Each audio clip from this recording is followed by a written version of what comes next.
Hi everyone and welcome. In this video, I am gonna be sharing with you how I made this ground impact effect for Diorama.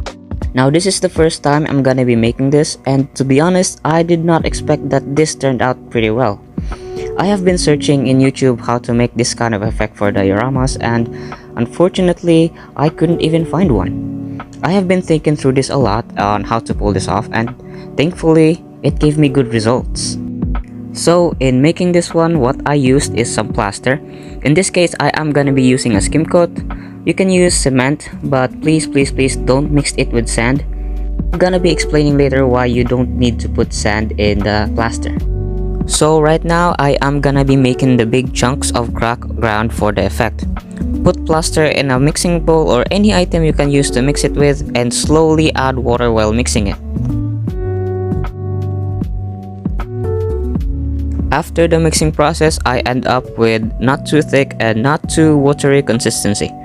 Because if it's way too watery, it will take too long to dry. In here, I transferred the plaster to a plastic plate so that it won't stick, and so that I can easily make natural cracks when it dries. I did the spreading of the plaster off cam, and this is ready to be dried.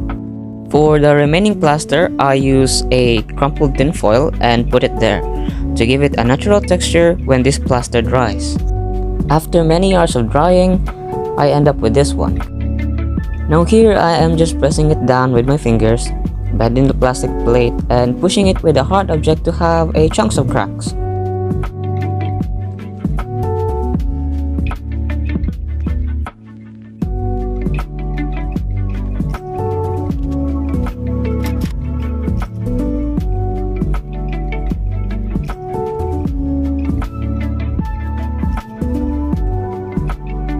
To give it a concave form, I use this paint palette with concave sections of it, and put Vaseline or non-stick liquid on it so that it can be easily pulled off when it dries.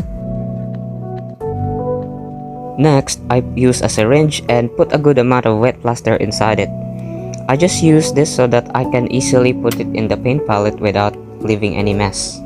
This is the reason why I did not mix the plaster with sand so that it won't stuck up in the syringe nozzle. After that, I took some of these random chunks of cracks and arranged it randomly.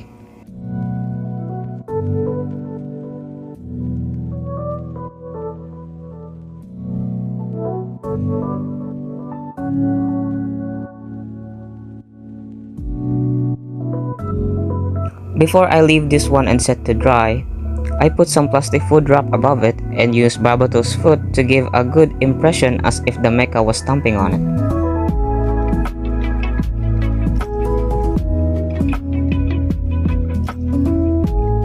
Now I left this one for about 2 hours just for the top to be completely dried, and just wait for it to solidify.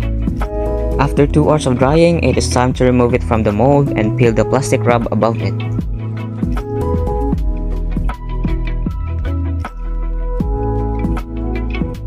After removing it, the result is very good, and I did not expect this one to work. Though this is still a bit fragile, so I handled this one very carefully. Now the texture can't be seen properly in the video, but I can assure you that that texture is present.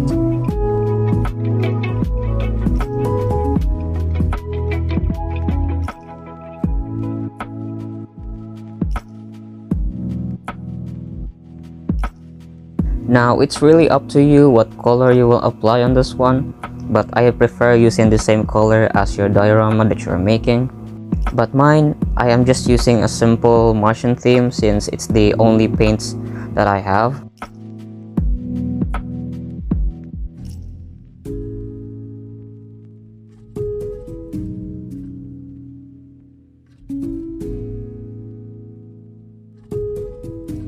Now that would be all for this video. I do hope that you have fun watching and hope that this helps in adding some details in your dioramas.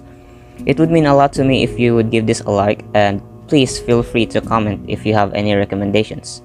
Thank you and bye bye.